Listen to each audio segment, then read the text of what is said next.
This is the Page Publishing Book Club. But you know that as soon as you hear the music. Am I right, Rob? Absolutely. How you doing? I'm Alice Stockton Rossini. Rob Barrett is my engineer. And in October, Elizabeth Pulliam celebrates a very special anniversary. This is the kind of story you can't make up. You can only be grateful for it. And it's the kind of story that had to be told. The name of her book is Coffee and Cupid in Cranberry. It's how I met my husband, and then 69 years later, we got back together. What? He had broken our engagement because he had gotten shot, and then he caught 2 bad cases of malaria. So then later on, when he got out, he said he didn't want a young wife taking care of a sick husband. So that's why he broke the engagement. Then he married someone else, and I also married someone else. Then my husband died in 2009, and in 2010, my daughter went on a computer to say Merry Christmas to her friends because it was Christmas time, and the name came up on her computer. And she said, Mother, you have to come out and look at this name. I said, I'm not interested in computers. So I did, and I said, oh, my God, ask him if he knows somebody by the name of Drewy Pulliam. She did, and he said, yes, I know him. He's my father. So she said, well, your father and my mother were engaged in 1943 to be married when he came home, but he broke the engagement. He said, give me your phone number. So he did, and that was 69 years later. We got back together again, and in 2012, we got married. We'll be married 5 years this October. Did you go through life thinking about him? Yes. I thought about him many, many times. But you loved your husband, right? Well, I loved him, yeah. But not the same. It's different with your very first love. I was 15 and a half, and he was 18. My girlfriends talked me into joining the USO, and I said, I'm not old enough. But we were all old kids those days. The depression, the starvation, everything we went through. We were not young, silly kids with no responsibility like they have today. So I told the girl that I was 17. So she put me on a coffee line, and it was getting near closing time, and 2 GIs walked in, one older than the other. And I said to Jill, oh, my God, look at that cute little, she said, Elizabeth, you're not supposed to fraternize with them. They're only going to be here at Camp Kilmer maybe a week and ship out. And she said, we're just here to write letters for them because they were still fighting the war. And he kept coming up for coffee. And when it came up for the 3rd cup, I said to Jill, what do you think that GI's doing with all this coffee? She said, Liz, he wants to talk to you, but he's from the South, and he's a little shy. So when it came up for the 4th cup, I said to him, you like our coffee? And he just smiled. He said, do you have any time to sit at our table? And I said, yes. We talked, and then he asked me to dance. Somebody put a nickel in the jukebox, and they played the song, I'll Be Seeing You. So we danced. Then he asked me if I could go to the movies with him, and I said yes. I was sorry I said it because my father was Scotch-Irish, and my mother was German descent, and strict. I mean strict. You walked the line. And I said to Jill, I don't know how I'm going to keep this. She said, well, my father's strict too, but he's not as strict as yours. I'll ask him if he'll take us to a movie. So we went to the movies, and then he was luckily stationed there for 4 more weeks. Then one day he met me after work, and he said to me, Pumpkin, we're leaving. We're shipping out, and I don't know where I'm going. He said, if I'm going to the Philippines in the Pacific, I'll write you a letter and ask how Paul is. If I'm going to Europe, I'm going to say in my letter, Elizabeth, I hope you feel better. And then he gave me a cross. It's an Army cross. It has in the center of the cross an Army insignia with the American Eagle in the center of it. Even though I was married, I wore it every day since 1943, and I'm still wearing it. And he did. He wrote the letter, and he said, I hope Paul is feeling better. So he was over there fighting the dirty jobs.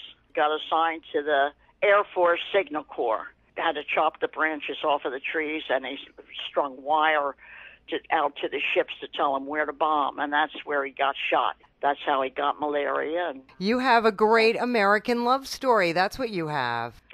And now you're married. Now you're married again for 5 years. Yes, it'll be October 27th. We'll have our 5th wedding anniversary.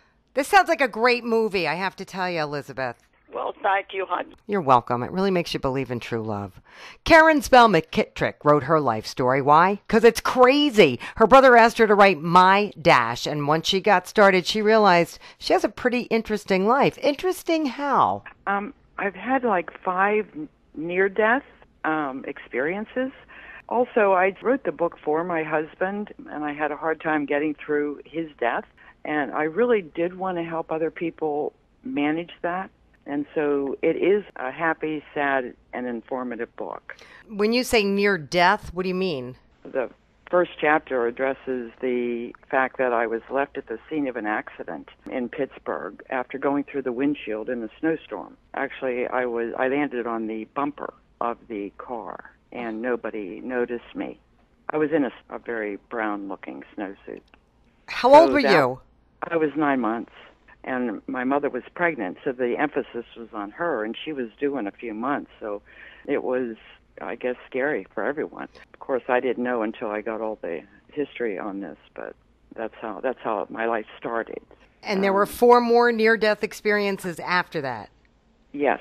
I'm just wondering, did you ask yourself, why am I surviving these near-death experiences? Well, I thought of myself as a cat for a while, but I with the 9 lives things, I went to a party when I was 4. I ended up being bored at the party and decided I'd take a walk, got myself very lost, and ended up on top of an overhead train track so that I could see better the house, and all the houses looked the same. And after several hours, the police came up the steps, and as they came up the steps, they're like smiling, and I'm crying and thinking, why are they so happy? I'm going to get killed by a train, because it didn't have a floor at the bottom of it. It didn't teach me any lessons, but then I went on to, I was promoted at Wilford Academy, which was a beauty school, and it was 1 week after my promotion. I had just moved my desk so it wouldn't be facing these floor-to-ceiling windows. And the next thing I knew, bullets flew from a sniper that they couldn't ever find in front of my face into the wall where my desk would have been. So when I called the vice president and told her what had happened, she suggested I take the rest of the day off. And I said, I think I should be on Valium. I don't know. And then I tried to suspend a student at Wilford Academy, and she came to my office with a knife in her pocket. I stood up to confront her, and 2 guys from the beauty school opened the door and put her up against the wall and informed me that she had a knife in her pocket. Oh, my gosh. I mean, I didn't really realize all this until I started writing all this, but the last thing was I was hit by a car after getting promoted with Nutrisystem in Rochester, New York, and I flew under the car and broke lots of bones and all that. And then your husband, how long were you married? I was married 27 years, and he turned out to be just the love of my life. And the last chapter of the book, I didn't know how to end the book because I've never written a book. The last chapter was a letter to him, and that I wrote through the night with lots of tissues. It was cathartic for me. It helped me put everything in the right place. Has your husband been with a prostitute in the last 6 months? That's chapter 10. Yes. When they called me up to donate his eyes, it was only like an hour and a half or so after my husband passed away. And she started with that one. And I said, had my husband come home and told me he was with a prostitute, I probably would have killed him. But his eyes were eventually donated. But the questions were pretty insensitive, I thought. But so how are you promoting this book? I did a book signing a few weeks ago, and I'm going to high schools. I've already gone to a high school because after this book, it's another book called Your Dash, because I don't believe that I'm the only Dash in the world. I believe that people have a story that they'd like to tell. And it helped me so much to tell mine that I'm hoping it'll help them. All right. And all of the proceeds for Karen's book are going to a scholarship fund her husband set up at his Pennsylvania high school. Heather Holler wrote Surviving the Dark 3 years ago after she got divorced, put it on a shelf, and then realized she had to publish it because she believes it'll help others. How so, Heather? It's about domestic violence.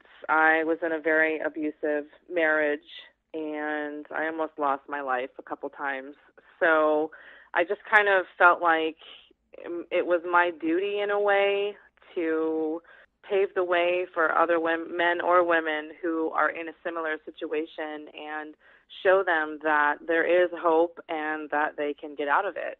How did you find yourself in a situation like that? You know, in the beginning of the book, it just kind of talks about my life and how I've been in the entertainment industry my entire life. And somehow I just felt like I was hypnotized by this person, and he promised me a better life and to, you know, start a family and be happy. And so I just kind of left everything behind in hopes that this person was going to provide what he said he would, and he did just the opposite. What kind of entertainment do you do?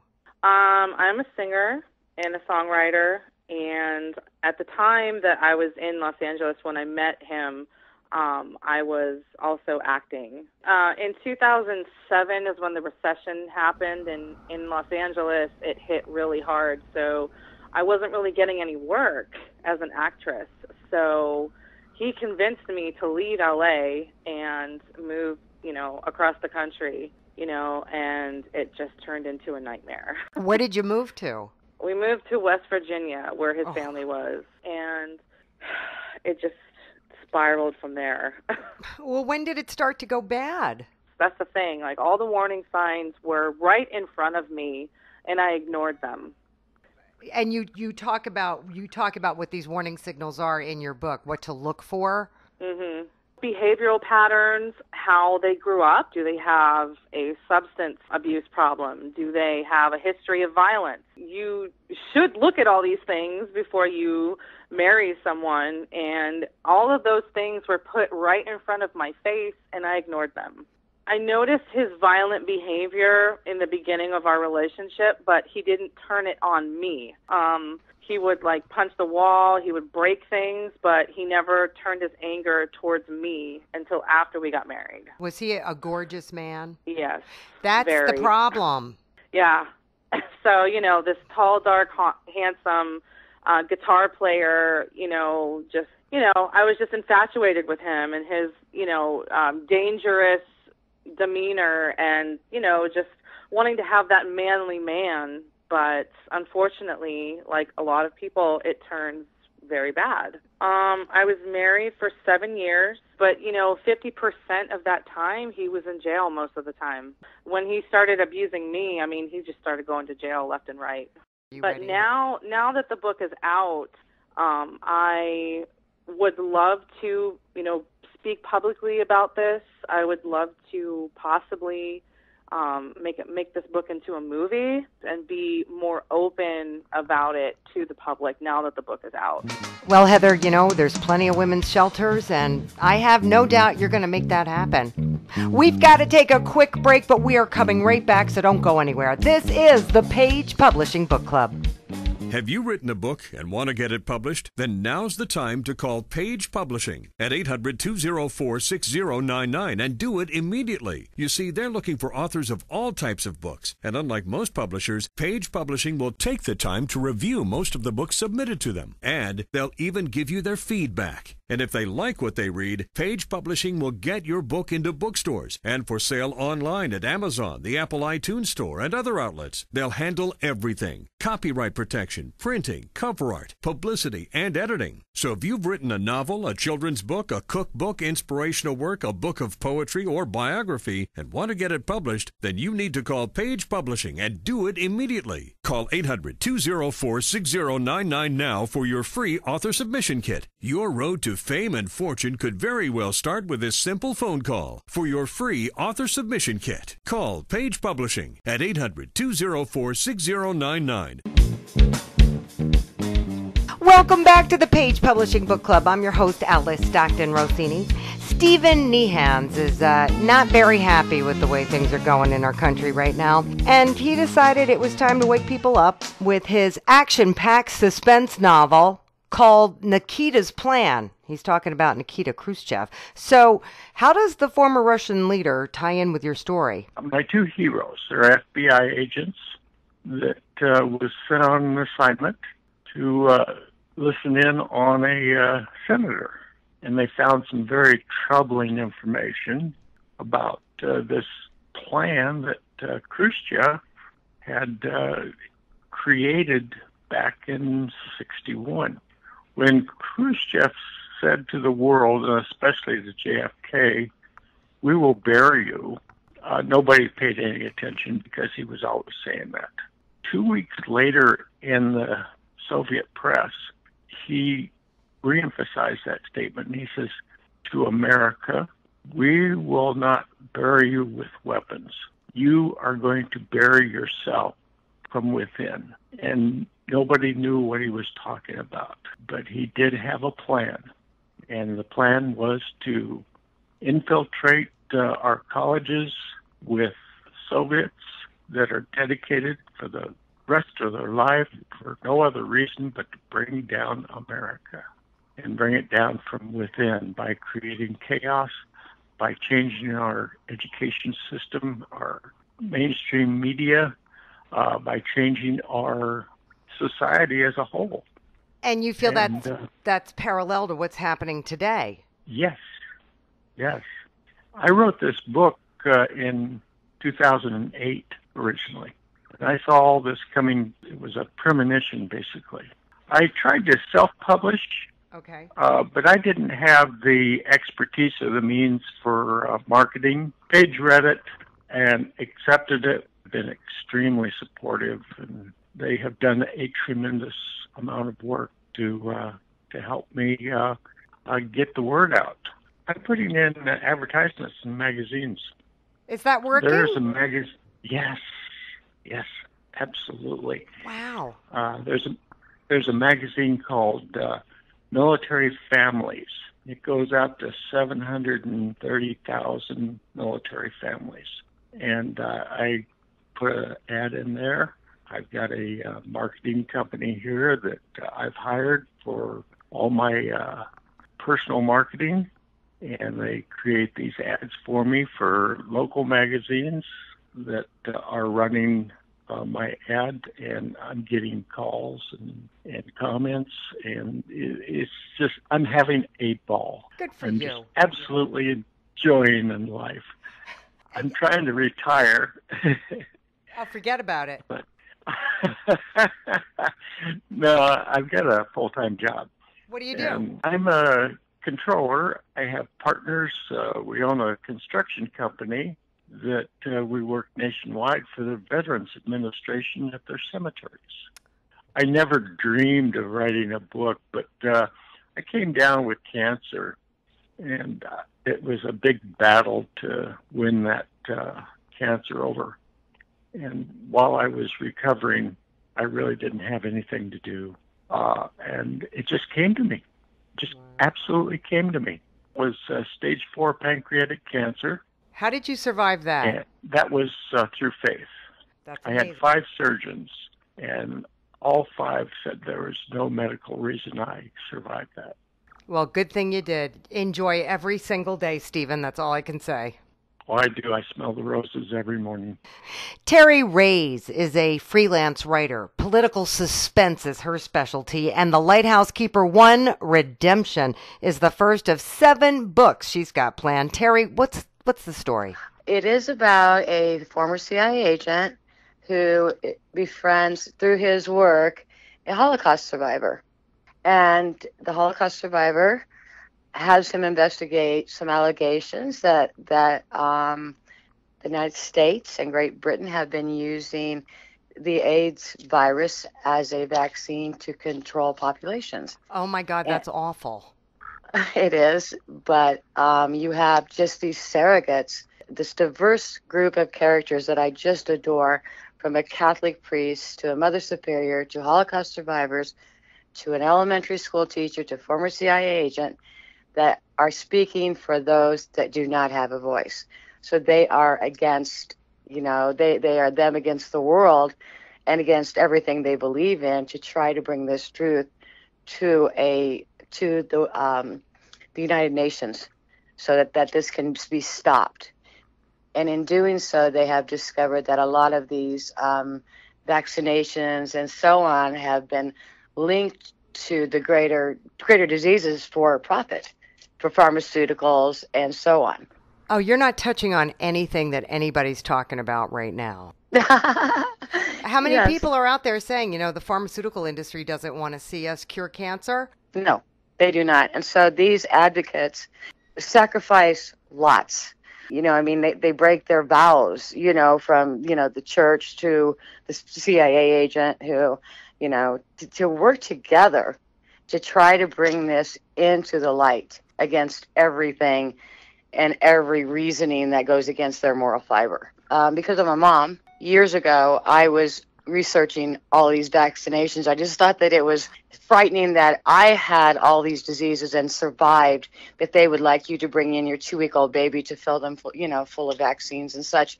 And I thought that doesn't fit well.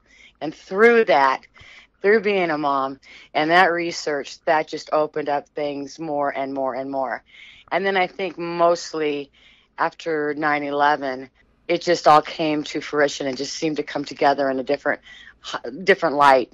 So from that, I decided this had to be told. And also in the 80s, I was researching a lot about AIDS because I thought, how can this be? And why isn't the president at the time paying attention to this? And I was quite young then, but I still thought something's not right here.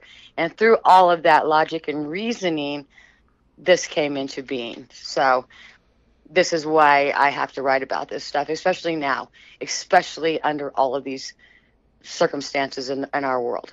The first one in the series, of course, has to establish all the characters and so on. It's the lighter of all of them, and each book will build upon the previous plot. I decided after the selection I would start number 8, and now I'm in the process of beginning number 8. That's 2 authors in a row, Rob, compelled to write their stories based on the current state of our country, regardless of how you feel. We don't get into that here on this show, but at least there's some inspiration there. Finally, Sarah Barnes started writing her book about 20 years ago, finished it about 5 years later, and she's been editing it ever since. Finally, she decided to read it, and you know what? She liked it. It's entitled Neglected Self, Spirit of Unrest, and this is like a self-help book, right? Well, what I do with this particular book is I try to get people to use an application, the basic application of meditation, and I actually teach workshops and seminars on different meditation applications, because what I've found with a lot of self-help books is we're generally projecting outwardly, wherein with my book, I encourage the reader to project inwardly. I just really kind of outline where we are and why we have a need to do this. How do you train people or teach people how to do that through a book? First of all, I encourage them in the book to examine their own selves and realize that we all have a need for prayer and meditation. I then encourage people to look at the whole concept of meditation and perhaps decide that they want to investigate it. If people would communicate with me, I do seminars and workshops and some introductory classes to show people different applications for the meditative process. The idea for me is not to have people have to be dependent upon me to actually start to use the application in their lives, but to get accustomed to the process so that they can use it for themselves. We have everything that we need inside of us. Well, when you talk about the process, can you give me an example? I don't know if I can sit still long enough to meditate. Exactly. I've tried to meditate, and I end up talking to myself. It's very frustrating to me. Right, because that's the process.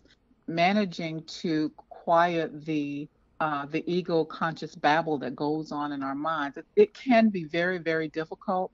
And the more you meditate, the easier it would be to actually go into at least a semi-meditative state. We actually do this subconsciously anyway. We do it in our lives, but we don't determine that we should, and we don't set aside time for it. That, I think, is primarily the issue, because we've got to have that downtime. It's just like a computer. There has to be some downtime, and it has to be more than just sleep. So basically, to meditate, what you would generally want to do is you'd want to sit in a chair or someplace comfortable. I prefer the chair because what it does is it puts people's feet on the ground, on the floor. And you want to just start to take deep breaths in through your nose and slowly release those breaths out of your mouth.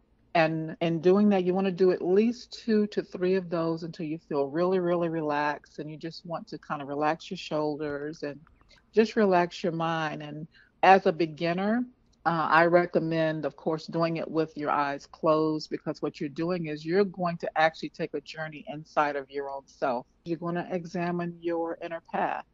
In your inner path, you use the same senses that you do with your physical self, except they're inner senses. We have inner eyes, and we have the ability to smell and to taste and to feel and to experience, but not with our physical bodies. So you would just get into that semi-meditative state and just start to notice things, that any colors you see, any sounds that you hear, any thing that you feel, any words that just pop into your mind. Those are the kinds of things that you want to notice. And when you set aside maybe 3 minutes, you can set a timer and just open your eyes and take a deep breath in through the nose and out through the mouth. And I do recommend writing down what the experience was like, and then just set aside a few minutes 3 times a week, or as often as you can, just to examine your own path and just to be with yourself. Geez, Sarah, I think I started meditating there. Didn't you, Rob? I'm telling you, that was pretty good. I'm feeling better already. Thank you so much for that. And thank you for tuning in. That wraps up another Page Publishing Book Club, but we're coming back. We got more shows. We got so many authors writing books out there. I'm telling you, so many people with stories to tell, experiences to share, to get you moving so you can be a guest on this show. Right? Come on in. It's a lot of fun. And listen, you don't have to stay up till midnight on Saturday nights. You can just go to 710WOR.iheart.com and you can find us anytime you want. See you next time.